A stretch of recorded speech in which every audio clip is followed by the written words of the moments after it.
თავი 32. ბრიტმარი მარტოდ ზის მერხზე, სასწრაფო დახმარების ფლიგელთან. ხელში ტიტების თაიგული უჭირავს და თმას ქარი უწეწავს. კვლავ პარიზზე ფიქრობს. უცნაურია, რამხელა გავლენა შეიძლება ჰქონდეს შენზე ადგილს, სადაც არასდროს ყოფილ ხარ. საკმარისია თვალები დახუჭოს და მორჩა. უკვე პარიზშია და ქვაფენილზე მისეირნობს. ზმანება უწინდელზე უფრო ცხადია. თითქოს ბენის გოლზე ჰაერში რომ ახტა, მიწაზე სხვა ადამიანად დაეშვა, რომელსაც კლდიდან გადახტომის არ ეშინია. შეიძლება დავჭდე? თვალდახუჭული ბრიტმარი იღიმება. დაბრძანდით. ჩახლეჩილი ხმა გაქვთ. უღიმის სვენიც. ბრიტმარი თავს უქნევს. გრიპის ბრალია. სვენი ხარხარებს. ბრიტმარის გული უთბება. სვენი ჯდება და კერამიკულ ვაზას უწვდის. თქვენ გაგიკეთეთ. ქალაქში კურსებზე დავდივარ. ვიფიქრე ტიტებს ჩააწყობს მეთქი. ვაზას ხაოიანი ზედაპირი აქვს, როგორც სათამაშოს, რომელიც ბრიტმარიმ დედამის გასარეცხად არ გაატანა. ძალიან ლამაზი დღე იყო. ეუბნება სვენს. დიახ, ფეხბურთი დიდებული სპორტია. კაცი ისე უღიმის, თითქოს კიდევ რაღაცის თქმას აპირებს. ამიტომ ბრიტმარის საღიაზრი კარნახობს, რომ ამდენი არ უნდა აცალოს. დიდად მადლიერი დაგრჩებით თუ ბავშვებს სახლში წაიყვანთ. სვენი თითქოს თვალსა და ხელშუა პატარავდება. ბრიტმარის გული ჩხლეთს. ესე იგი, თქვენ კენტი წაგიყვანთ. ლუღლუღებს სვენი. დიახ, ჩურჩულებს ბრიტმარი. სვენი ჩუმაძის და მერხს უჭერს ხელს. ბრიტმარის ძალიან სურს უთხრას, თავს ნუიტანჯავ, სიყვარულისთვის ძალიან ბებერი ვარ, შენ კი მხოლოდ საუკეთესოს იმსახურებო. მაგრამ ხმას არ იღებს, რადგან ეშინია, სვენმა არ უპასუხოს, ჩემთვის შენ ხარ საუკეთესო. ბრიტმარი მანქანაში ზის და ვაზა ჩაუბრუჯავს. კენტი მთელი გზა გაუჩერებლად რატრატებს. ჯერ ფეხბურთსა და ბავშვებს განიხილავს, მერე გერმანელებსა და თავის გეგმებზე გადადის. მოდი დასასვენებლად წავიდეთ, მხოლოდ ჩვენ ორნი, ან თეატრს ვეწვიოთ, მალე ზღვაზეც წაგიყვან. ოღონდ მანამდე საქმეები უნდა მოვაგვარო. ბორგში რომ შედიან, მოსწრებულად ხუმრობს. ბორგის ერთი ბოლოდან მეორეში კაცს ისე დაელაპარაკები, ხმისაწევაც არ დაგჭირდება. გზაზე რომ წამოწვა, ფეხები მეორე სოფელში გექნება. BMW ბანკის სახლთან ჩერდება. ბარგი გამოიტანე და წავედით. ეუბნება კენტი ცოლს. ახლა? ჰო, ხვალ მნიშვნელოვანი შეხვედრა მაქვს. წავედით, თორემ საცობში გავიჭედებით. ის მოუთმელად აკაკუნებს თითებს საჭეზე. ღამით სიარული ვინ გაიგონა? ძლივს გასაგონად ჩურჩულებს ბრიტმარი. მერე რა უჭირს? ღამღამობით გზებზე ბოროტმოქმედები დადიან. კარგი ერთი ძვირფასო. გმინავს კენტი. ბრიტმარი ვაზაში ფრჩხილებს ასობს. ჯერ დამსაქმებელი უნდა გავაფრთხილო და გასაღებით ავუბრუნო. დამსაქმებელი არა ის, ეგ ხომ ნამდვილი სამსახური არ არის. ძალიანაც არის. ძვირფასო, არ შეიძლება გზიდან დაურეკო. ნუ თუ ეს ასეთი მნიშვნელოვანია. წავედით, ხვალ შეხვედრა მაქვს. ბრიტმარი ხმას არ სცემს. ხელფას მაინც თუ იღებ. კენტ, ვიღაც ბოროტმოქმედი ხომ არა ვარ.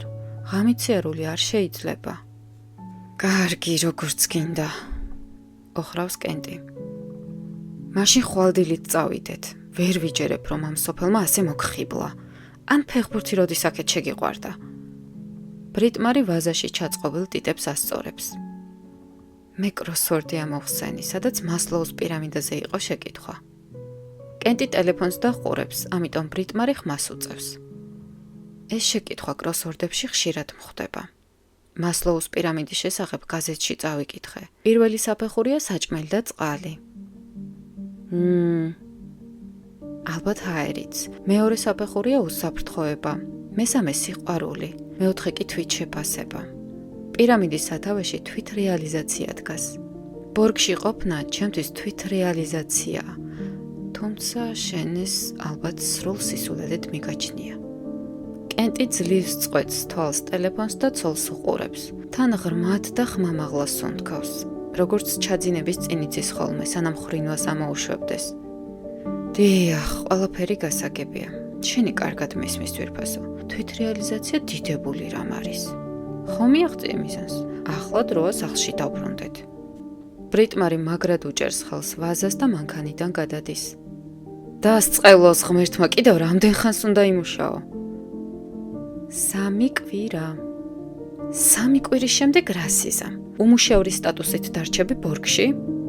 ბრიტმარი არ პასუხობს. კენტი ოხრავს და თვითონაც გადმოდის მანქანიდან. ძვირფასო, ხომ იცი რომ ეს შენი სახლი არ არის? ბრიტმარი ზურგს აქცევს და მიდის, თუმცა ხვდება რომ კენტი მართალია. ქმარი სირბილით ეწევა. ტიტებიან ვაზას ართმევს და სახლში შეაქვს. ბრიტმარი ნელა მიჰყვება. ბოდიში ძვირფასო. ჩურჩულებს კენტი, მის სახეს ხელებში იქცევს და ნაზად კოცნის კუთუთოებზე. ასიან უგეშებდა ხოლმე ბრიტმარის დედის სიკვდილის შემდეგ, როდესაც გოგონა საშინლად მარტოსული იყო. კენტს სჭირდებოდა ის და როდესაც ვიღაცას სჭირდები, მარტო აღარ ხარ. კენტის კოცნა ბრიტმარის გულზე მალამოდედება. ხვალინდელი შეხვედრის გამო ცოტათი განერვიულებული ვარ, მაგრამ გპირდები ყველაფერი კარგად იქნება. არწმუნებს ქმარი. ბრიტმარის ძალიან უნდა მისის ჯეროდეს. კენტი უღიმის და ლოყაზე კოცნის. ხვალდილის 6 საათზე გამოგივლი რომ საცობში არ გავიჭედოთ, თუმცა თუ ბორგელების სამივე მანქანა გზაზე იქნება ვინ იცის. ბრიტმარი ძალით იცინის უკბილო ხუმრობაზე. ქმარს აცილებს, თავის ოთახში ადის, ლოგინს ასწორებს და პირსახოცებს კეცავს. მერე სახლიდან მიდის და ჩაბნელებულ ქუჩებში სეირნობს. ისეთი სიჩუმეა, კაცი ფიქრებს, ბორგი დიდი ხნის მიტოვებულია და არავითარი საფეხბურთო ტურნირი არ ჩატარებულაო. სამაგიეროდ პიცერიაში ანთია შუქი. ბანკი და უცნობი მხიარულად კისკისებენ. ჭიქას ჭიქაზე უჭახუნებენ და უხამს სიმღერებს მღერიან. ბრიტმარი გასართობი ცენტრის კარს აღებს. სამზარეულოში ჭაღს ანთებს და ამაოდელის ვირთხის გამოჩენას. ჯიბიდან ტელეფონს იღებს და ისე უჭირავს, თითქოს წყალია და ეშინია თითებს შუა არ გაეპაროსო. კარგახანს იცდის და მერე რეკავს. დასაქმების სააგენტოს თანამშრომელი გოგონა ყურმილს მესამე ზარზე იღებს. გისმენთ ბრიტმარი. გოგონას ნამძინარევი ხმა აქვს. თუ შეიძლება, დაკავებული თანამდებობიდან გამათავისუფლეთ. ჩურჩულებს ბრიტმარი. ყურმილის მეორე მხარეს ხმაურია. სავარაუდოდ გოგონა რაღაცას წამოედო და გადააყირავა. დაიძინე საყვარელო, დედიკო ტელეფონზე ლაპარაკობს.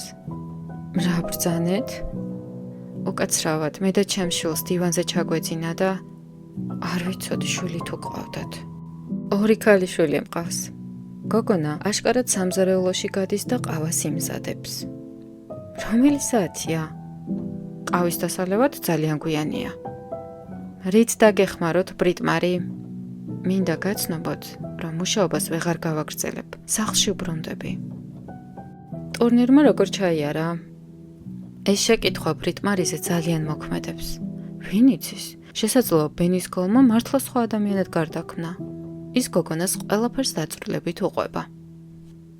გზის პირა დასახლებები, ვირთხა, კეპიანი კაცები, პირველი პაემანი, პიცერიის კედელზე ჩამოკიდებული მაისური, ფაქსინი და ბამბუკის ფარდა, ცელოფანში შეხვეული ლუდის ქილა, იკეის ავეჯი, პისტოლეტი, კროსვორდები, პოლიციელი, ანტრეპრენიორი, ვარჯიში იდიოტი, მანქანის ფარებით განათებული სტადიონი, ლურჯი კარი, ფეხბურთი, იასამნისფერი ტიტები, ვისკი, სიგარეტი, ავარიაში დაღუპული სამის დედა, გრიპი, ლიმონათი, ქალაქის გუნდის კარში გატანილი გოლი, ბურთისთვის შეშვერილი სახე, მოკლედ, მთელი თავგადასავალი სიტყვით ჩაუკაკლა.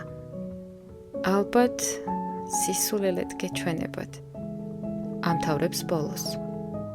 თქვენთვის ოდესმე მithქვამს, რატომ მუშაობს სააგენტოში? ეკითხება გოგონა.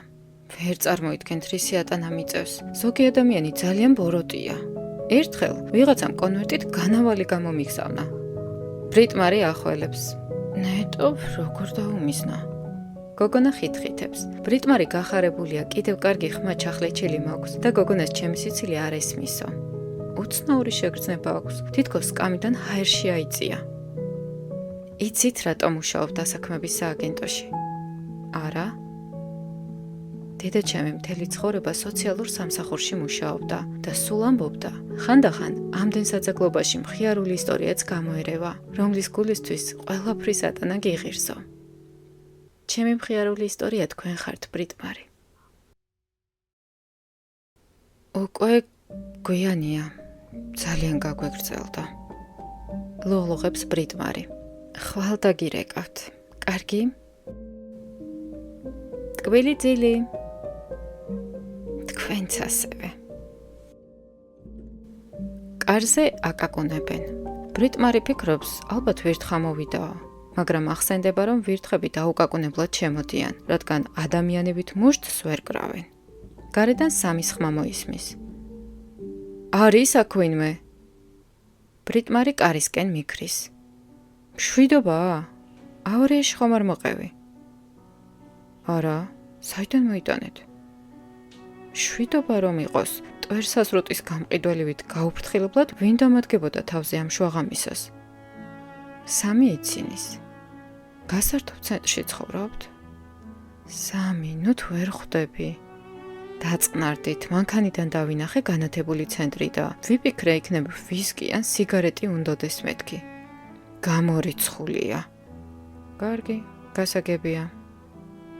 ბრიტმარი კაბას ისწორებს. თუ სნიკერსზე უარს არ მეტყვი, შემოდი. ისინი ფანჯარასთან სხდებიან და ბორგში ყველაზე სუფთა ფანჯრებიდან ვარსკვლავებს აჰყურებენ. კარგი დღე იყო, ამბობს სამი. ძალიან, უღიმის ბრიტმარი. სურს ბიჭს უთხრას ხვალდილით სახლში ვბრუნდებიო, მაგრამ ვერ ასწრებს. მეგობრის დასახმარებლად ქალაქში მივდივარ. ბურტყუნებს სამი. ვინ მეგობრის დასახმარებლად? ახლა ხომ ღამეა. მაგნუსს უნდა შევხვდე. მოვალეებთან პრობლემები აქვს. ბრიტმარი ენაჩავარნილი მისჩერებია. სამი თავს უქნევს და იცინის.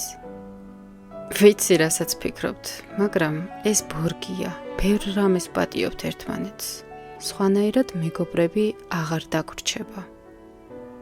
ბრიტმარი ფეხზე დგება. კარგა ხანს ყოყმანობს და მერე შეხვეულ ხელს ბიჭს ლოყაზე ადებს. სამი, აუცილებელი არ არის მაგ საქმეში შენც ჩაერიო. აუცილებელია. თუ რაიმე მომივა, დამპირდით, რომ ომარსა და ვეგას მიხედავთ და კარგ ხალხს ჩააბარებთ. რა უნდა მოგივიდეს? ეკითხება ფერწასული ბრიტმარი. არაფერი, მე ხომ სუპერმენი ვარ, მაგრამ ყოველი შემთხვევისთვის. ბრიტმარი ხელებს პირსახოცით იმშრალებს, რათა ბიჭმა კანკალი ვერ შეატყოს. რატომ მთხოვ ამას მე? და არა ბანკს, სვენს, ან იმიტომ რომ თქვენ ბავშვებს არ მიატოვებთ. ნორ ჩენ მიატოვებ. სამი სიგარეტს უკიდებს. ბრიტმარი გვერდით უდგას და კვანსის უნთქავს. ზეჯერ არ ამოსულა. ბიჭს მხრიდან თმას აშორებს. ცხვირსახოცში დებს და შუაზე კეცავს. დედა შენი რომელ გუნდს გულშემატკივრობდა? სამის ეღიმება. ჩვენს გუნდს. მერე მწვრთნელი ბანკის სახლთან მიყავს და გამომშვიდობებისას თავზე კოცნის. ბრიტმარი შეკრული ბარგიცის აივანზე და ქალაქისკენ მიმავალ მანქანას გაჰყურებს. სამი პირობა დაადებინა, რომ მის მოლოდინში მთელი ღამე გარეთ არ იჯდება. მაგრამ ბრიტმარი პირობას არ ღვევს.